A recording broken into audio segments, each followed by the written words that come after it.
Hello everyone, my name is Jen, but you guys can call me Jen, and welcome back to my channel. Welcome to a little bit of a specific recommendation video. A couple days ago on Instagram, I asked you guys if you had any specific book recommendations that you were looking for. Things like, recommend me a book that makes me feel cozy, or recommend me a book with a cinnamon roll love interest, like stuff like that. I've got a bunch of them to go through, so we're gonna comb through them, and I have spent the past hour pulling together these recommendations because some of the prompts are things that I do not have a recommendation for. So some of them I did go to my friends for. And I'm gonna leave all of these prompts as separate questions down below in the comments, so that if you have a book that fits the prompt that you want to recommend, please comment it under that prompt so that people can find them nice and easy. Because there's prompts in here that I want recommendations for. So please recommend away. Let's get into it.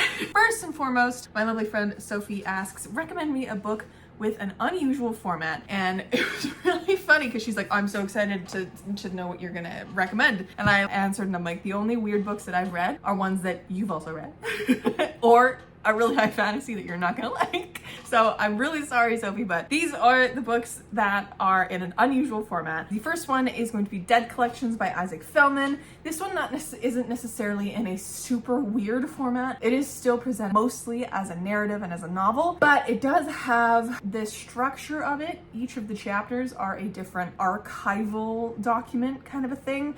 So we also have stuff like scripts added in, and newspapers and just different kind of, like, it's organized in a very specific way, which adds to the reading experience. It is about our main character, who is a vampire and an archivist, so he just lives his whole life in the archives. He's also trans, and the book itself has a lot of conversations about belonging and identity. It's given to you as an archival collection, which is really fun. That would be the first one. The second one is The Spirit Cuts Through Water by Simon Jimenez. And this is such an interesting book. It brings to mind different kinds of an unusual formatting, as in storytelling itself. If I thought about this any longer, I could start talking about specific indigenous books that is told in a very cyclical fashion, like A Green Grass Running Water. That one's really interesting because it intersperses different ways of telling story within the novels, and there's so many more. But I picked this one specifically because it deals with a very unique storytelling kind of format that I've not come across before, and I absolutely love this book, and I want everyone to read it. So it's told through two main categorical POVs. So we have the you point of view, and you're going through this whole thing, and you're witnessing the story in your mind, in your dreams, told by your grandma. There's also very few actual chapters because everything is broken into very tiny little vignettes, but it's broken into before the first day, all the way to the fifth day, and then after. So it's broken into pieces like that. It kind of feels like a play in a way, because there is a play being told in this. It's magical, and it also has a very interesting point of view kind of bounciness, as we're in third point of view, then first person. It's got all the points of view in it. So that's the weird formatting of this one. And this book is fantastic. I really enjoyed it, and I really need to reread it because it's just that good. And then I couldn't not have this without mentioning House of Leaves by Mark Z. Danielewski, because I think this is the book that people would think of first when they think of weird formatting. You have this text, you have this text, and you have a story inside of a story inside of a story, and you have these bits where you have to read them up against a mirror, and then you have this middle bit where you also, again, you have bigger text and it's more of a script. You have this bit where it just kind of goes weird.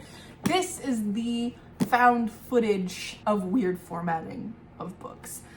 You can only read this in this format. I don't believe it's even offered in ebook or audiobook, because how do you audiobook something like this when the format is half of the story? And it's just so neat. I really enjoyed this book when I read it, which was a complete surprise. We ended up reading it for book club, my friends and I, and it was a very mixed reaction. But I think I liked it the most out of all of them, except for Sophie's boyfriend, Matt. He really liked it. He had read it previously. Came to the book club with that in mind. There's also, of course, quotes and letters and actual photos of stuff. And this is the weirdest of formatting. of weird books that you're gonna get. The next one is quite quick. I only have 2 recommendations for this, but my friend Sophia asked a book that made you believe in love again, and the one that I couldn't find in my bookshelf, so I think it's living under my bed right now, is The Other Bennett Sister. I cannot remember the author's name, but this is the story of Mary Bennett, and it is a beautiful reimagining of this character from Pride and Prejudice, and I absolutely loved it because it contained touches of that feeling that Jane Austen books give me. It made me so pleasantly surprised, and it made me feel, I remember coming out of that romance book just being like, I believe in love again. As a cynic, that's huge. And then this one is Delilah Green Doesn't Care by Ashley Herring Blake. This is the last contemporary romance book that I've read that made me believe in love again. I just really enjoyed this love story, and it was my first proper sapphic contemporary romance that I've read. This is about Delilah Green, who goes home to photograph her stepsister's wedding, and there's a really bad relationship there, but she goes anyway because she's being paid, and through that she meets her stepsister's friend Claire. Claire is a mom, and the two of them have a relationship together, and it's just wonderful. Really loved this, and I'm super excited for the sequel, which I also have on my Pride TBR.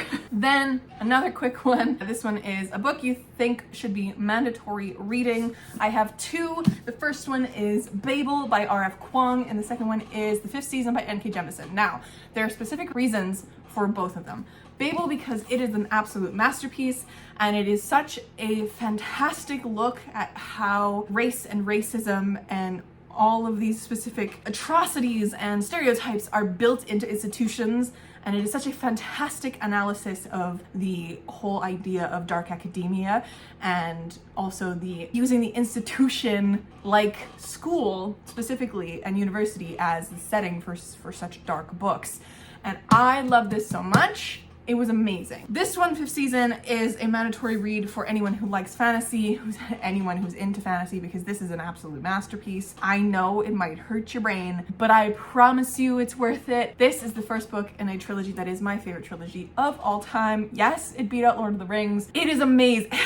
And Kate Jemisin is a freaking master at storytelling and crafting worlds and just bringing to you a very unique narrative. Again, weird narrative with the you POV in here as well, but stunning. Both of these books, mandatory reading for different reasons. All right, next, Sophia asks a book you think would be your character's fave. So I picked 3 off my shelves for my 3 characters in a second story, 3 of my characters in a second story, Finn, Ari, and Sage. And this was really fun because one of my characters, Finn, is not a reader at all. But I think if he was a reader, if you brought him into our world, he would absolutely eat up Six of Crows by Leigh Bardugo for many reasons, specifically because it's compulsively readable. He would need that because my homie is just not a reader. He just doesn't find joy in it. This is a book that I would give people who don't find joy in reading because they would eat this up. And he loves daggers, so I think he would find a companionship with Inez.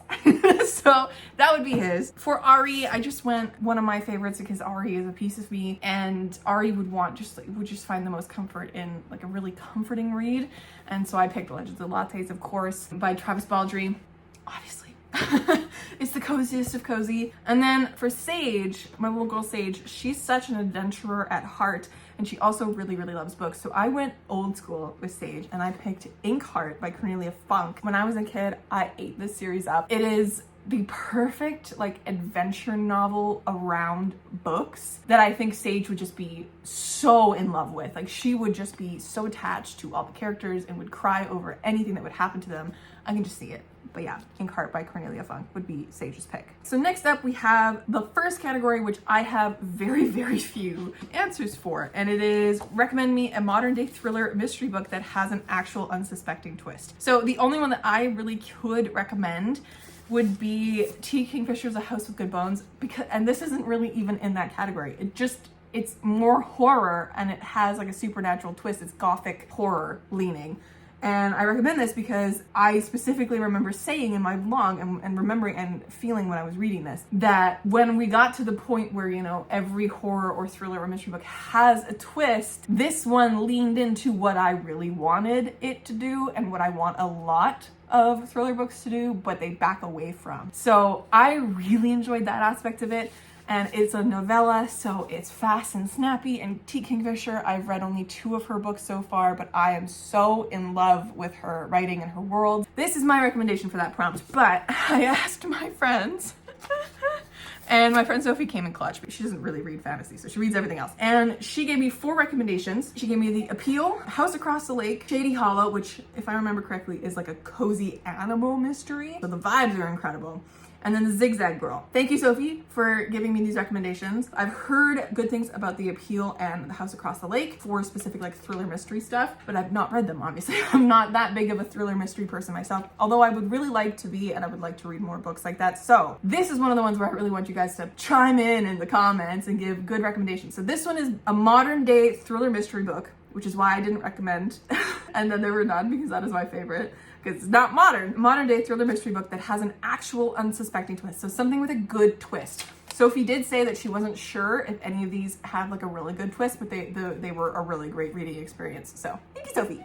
Then we have another ask for books that are similar to Lord of the Rings. Now, Lord of the Rings is in its own category. I don't think I could ever be like, this is like Lord of the Rings. But I did pull up like 5 books that give me similar vibes. So this first one is Realmbreaker by Victoria Aveyard. And I picked this specifically because 1, she is a huge Lord of the Rings fan, and you can really see that in this. And she wrote it as a like, I don't want to say like a retelling of Lord of the Rings, but a reflection of that kind of style of storytelling. It has the huge, just beautiful world building and expansive world that you can, that the characters traverse across. It has the idea at the center of it that's like, what happens if the original Fellowship failed? It just has that group, like a really big group of a bunch of different people with a bunch of different skills coming together to go on a quest to save the world, essentially, which is, you know, at the core of Lord of the Rings. And I really enjoyed this. I loved the world building in this, which is another thing that I really like with Lord of the Rings. J.R.R. Tolkien is just unparalleled with his descriptions, sometimes to his detriment, but I really love it. But Victoria Aveyard definitely gives that feeling of epic story,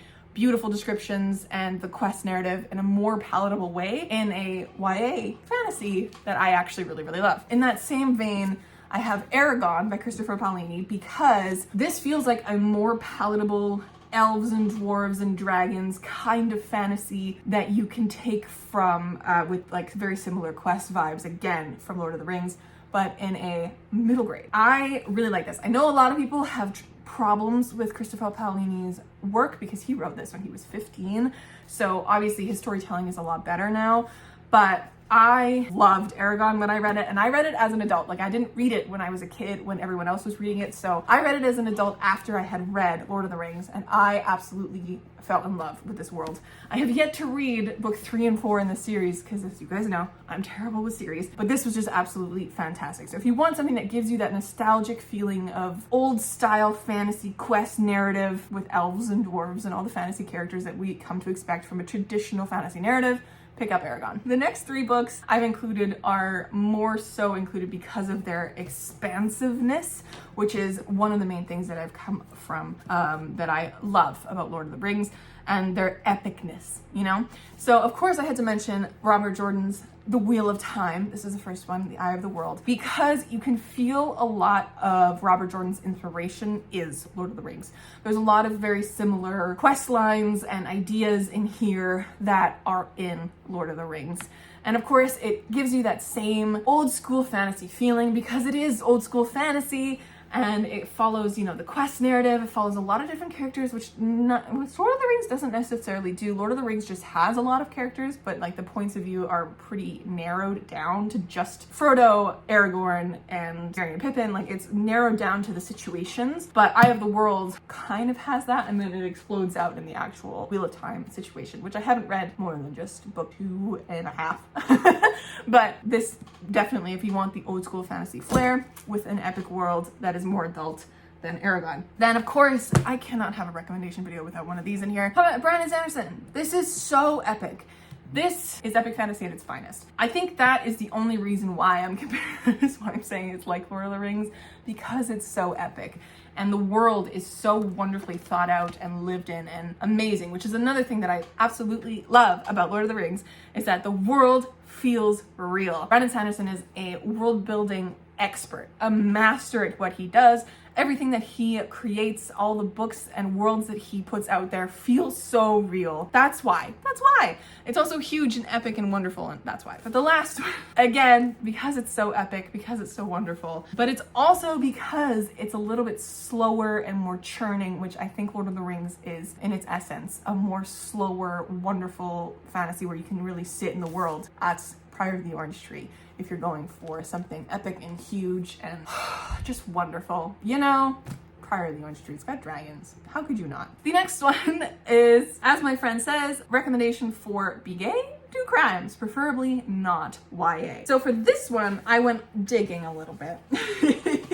And I have some that might fit this prompt for you. So first up, we have Bluebird by C.L. Pirlo, which is a sci-fi.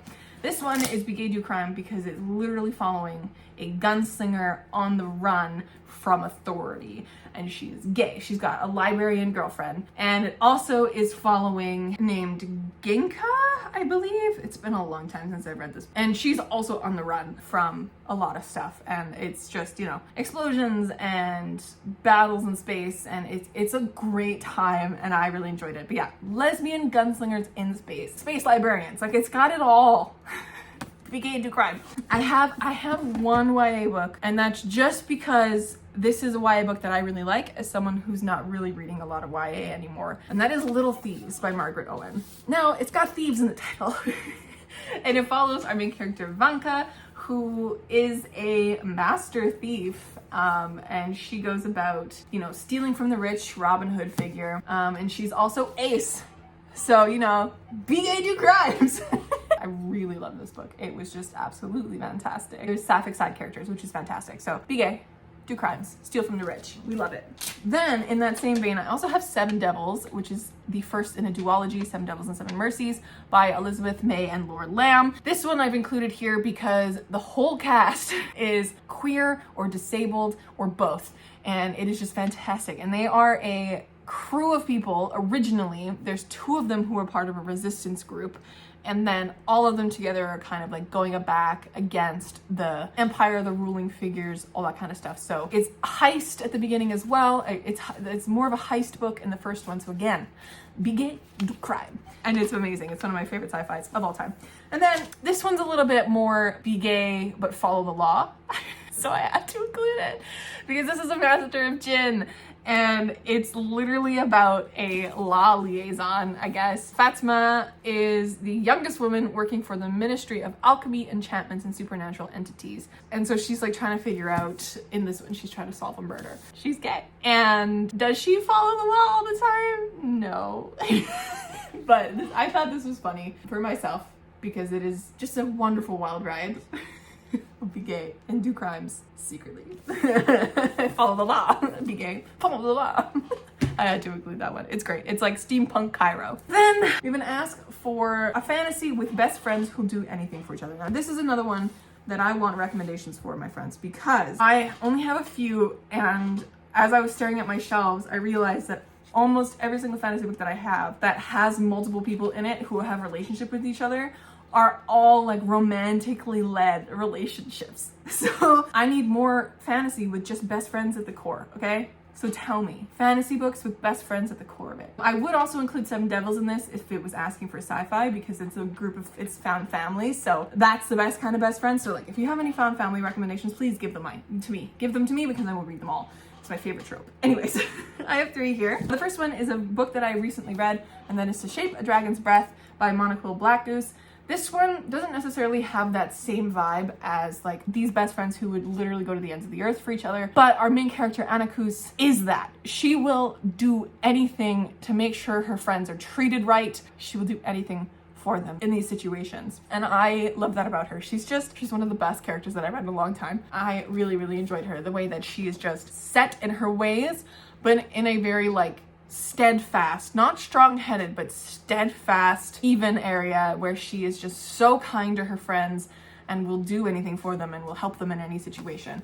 So definitely To Shape a Dragon's Breath by Monocle Blackgoose. This is a fantastic dragon book about dragon schools. Then I have two books here that are of the same variety. They are both D&D like books. When you have a D&D party, those are the books, or those are the groups of friends that will do anything for each other. And both of these books feel like D&D parties. So The Bone Maker by Sarah Beth Durst is about this group of friends who used to be like the saviors of the world 25 years ago, or however long, 25 years ago. There were 5 of them and one of them died, but his wife, who is a necromancer, has been trying to keep him alive, or trying to find a way to bring him back to life since. And then so she bands the group together again 25 years later, because their stories should be finished, but the evil doesn't stop that they originally fought back then. So definitely group of friends that's just wonderful. And then Kings of the Wilds by Nicholas Eames, because this is again a group of friends who come back together to help one of these guys find his daughter who's gone missing. It's a good time. It's a good time. It's fantastic. I don't know necessarily if like all of the relationships are really close, like best friend vibes, but it definitely feels like a D&D table, because it feels like these characters all have their own issues with each other, but they all trust each other, and they will do anything for each other in different ways, shapes, or forms. And I really, really like this book. The next one is another one I needed help from my friends with, because it is best standalone space operas. I love the genre, but don't have the time for series. So my recommendation is anything Becky Chambers. And I understand the Wayfarers series is a series, but it's not a series. It's a companion series. So each of these stories sits on their own, and they are also little enough and palatable enough that they are so easy to get through, and they're just so enjoyable. So each of these stories follows different people, different characters, etc., etc. Anything Becky Chambers for a standalone space opera, because she takes the idea of space opera and like how vast and intense and terrifying it can be and intimidating, and boils it down to like just the most human, wonderful, intimate touches. And I love her so much.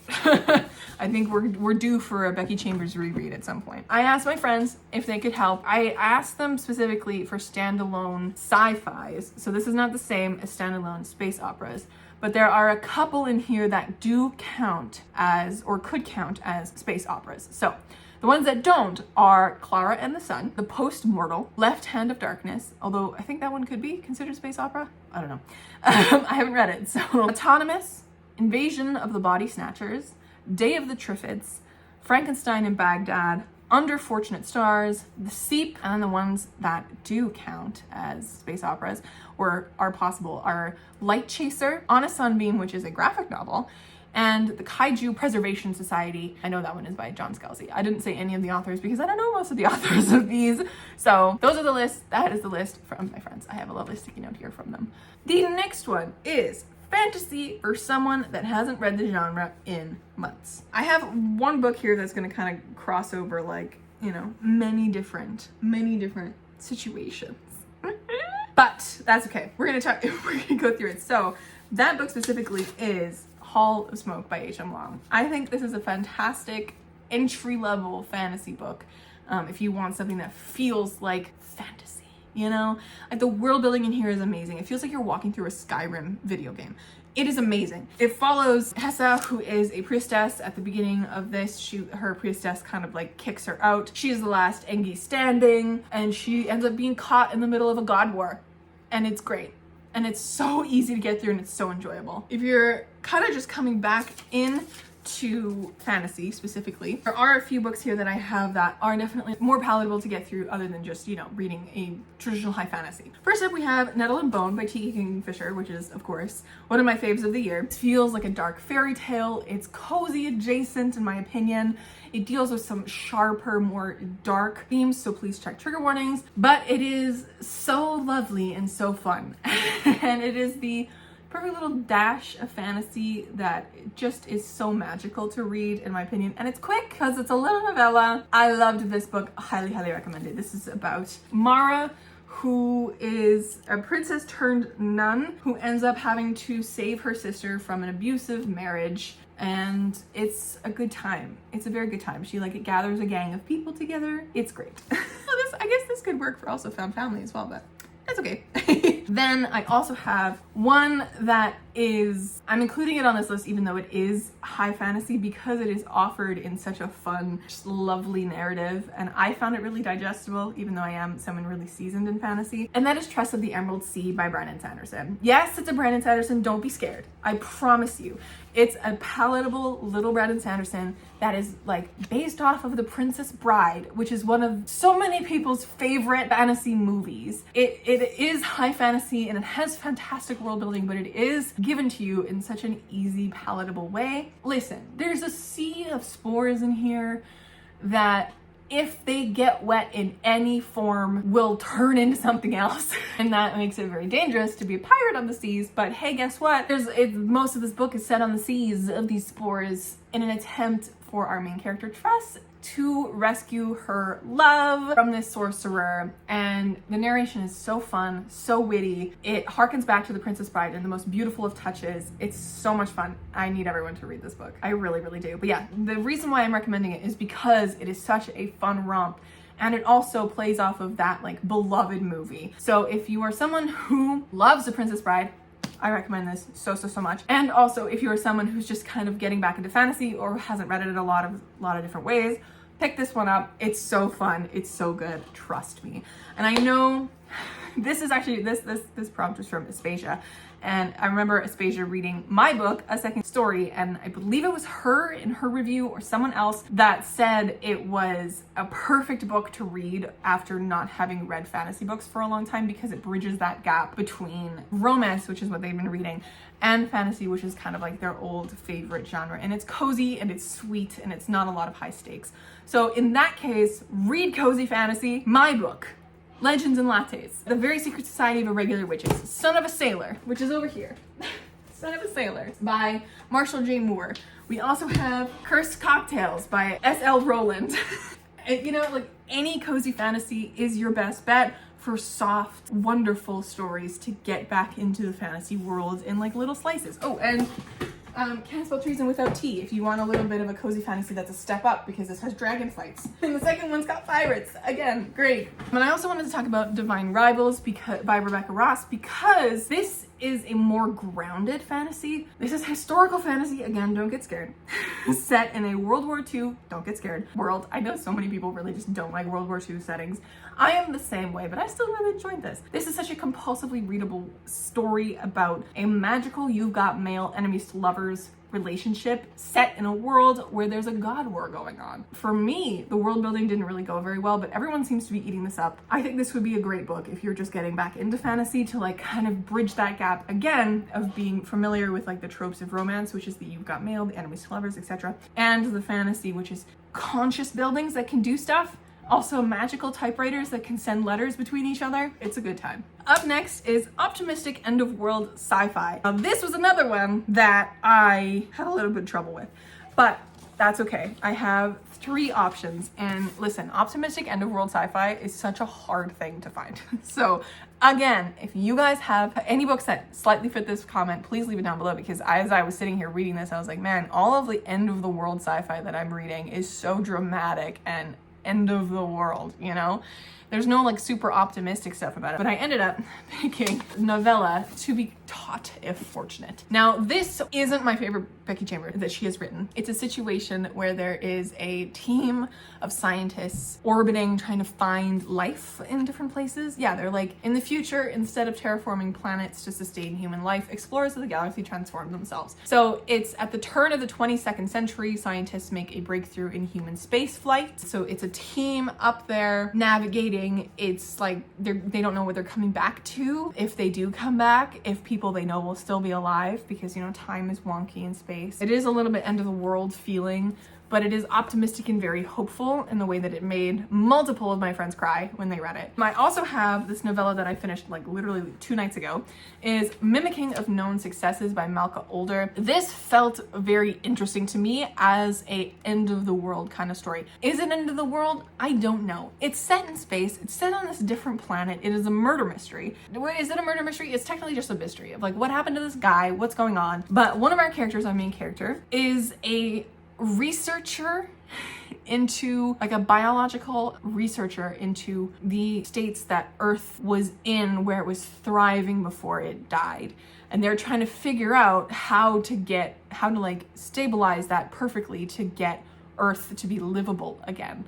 So it is an end of the world situation where no one's living on Earth anymore. It's done, it's over. Humans are in the galaxy, living in definitely less livable places than in the world we live in today. But it is also this moment of like, is this mystery that's going on a risk for this research? Is it going to derail everything and completely ruin the chances of humanity returning to Earth? It was a very interesting novella. Then I had to also recommend August Kitco and the Mechas from Space by Alex White, because this is definitely an end of the world apocalyptic situation with more of a space opera lead. It's about these big mechas, these big robots that are coming to kill Earth. It's coming to destroy Earth. Life is happening. It's kind of like Space Opera, that other book called Space Opera, where it's essentially Eurovision in space as like a competition to not destroy Earth.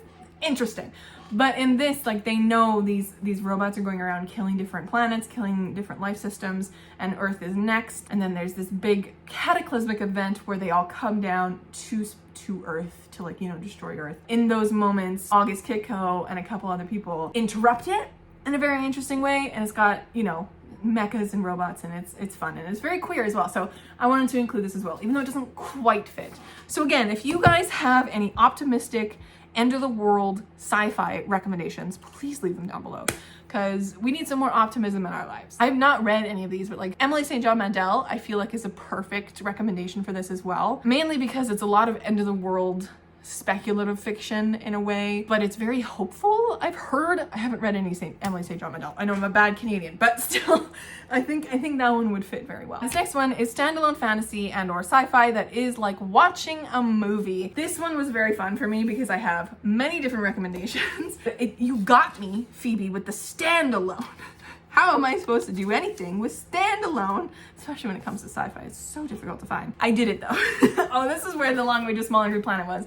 This one, again, Becky Chambers, I recommend her for everything. Her work is just fantastic. I think these would make amazing movies just because of how human they are, but in such an expansive world. Loved this. Then again, I will also recommend Hollow Smoke because it feels like playing Skyrim.